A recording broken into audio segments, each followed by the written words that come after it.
Good morning, comic book fans. Welcome back to the continuing countdown of Ka-Pow Comics Best of 2025, Captain America. I fancy the alliteration there. Captain America is, well, kind of mild spoiler here for the rest of the list. This is the only Marvel book to make it on the list this year. It's not a huge surprise. I have noticed I am finding myself not engaging with Marvel Comics as much as they have been shedding quite a few of their more talented writers who are going to DC, and the only ones that they've taken from DC are ones I'm not that much of a big fan of. This one does stand out though. It's Chip Zdarsky and Valerio Schiti, and two brilliant creators, but they're doing a character I'm not that keen on, and I had some skepticism about Zdarsky going into it. Now, talk about Valerio. Sorry if I mispronounced that name, by the way. First, who is a spectacular artist who does everything beautifully and brilliantly in every way that I want it. There's not a single bum note in every single artistic choice made, from character design, settings, set pieces, how even conversations are laid out, how action is done tight and brutal.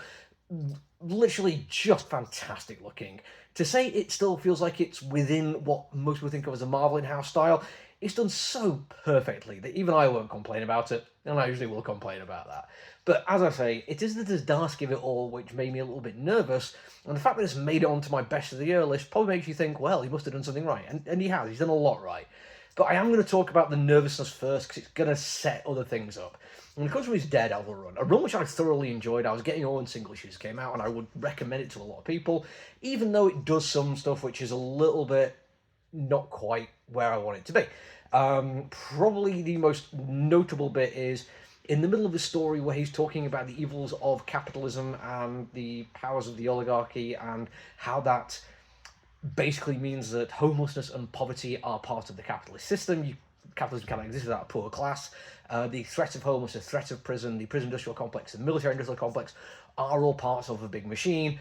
But then he says the reason a lot of these people are still committing crimes is because we put drugs in the water called recidivism or something like that. And I shook my head because he came so close to the point, so very close.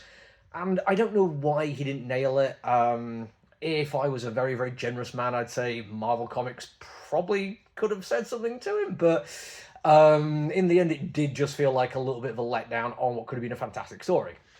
And this one, good lord, it was fraught with possibilities to go wrong, because we are retelling a time-shifted story of Captain America out of the ice in a very, very close to post 9/11 world.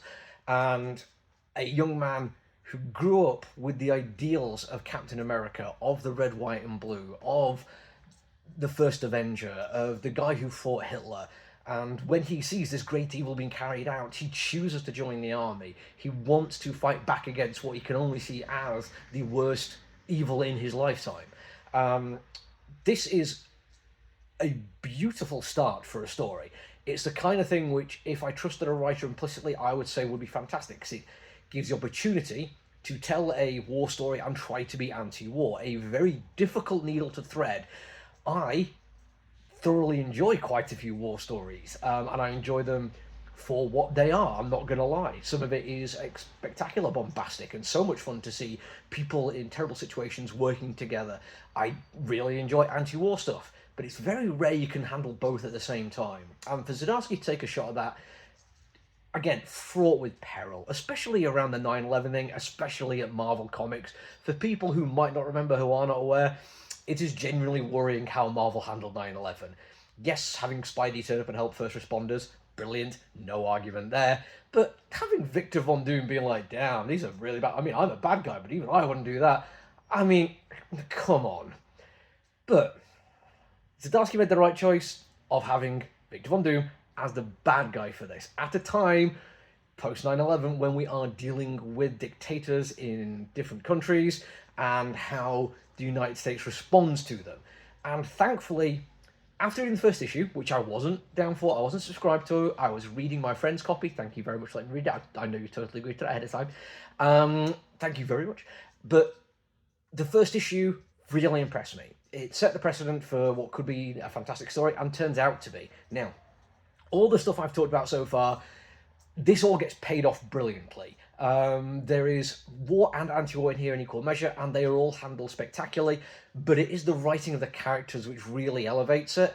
Zdarsky has two different Captain Americas to write about. He has the fresh out of the ice, remembering what it was like to fight Hitler, not having seen, due to not having access to as much media when he was a younger man, but does now, what America has become, or what it always was, but what it is now seen to be, compared to a young man who saw this great evil and thought the answer was to join the armed forces, and kind of going into eyes open, but not in a way that I would judge too harshly. I am anti-war by my very nature of politics, but I'm not anti-soldier per se, because I understand the risks inherent in how likely these people are to join the army. I have friends who joined the army, I have family who did.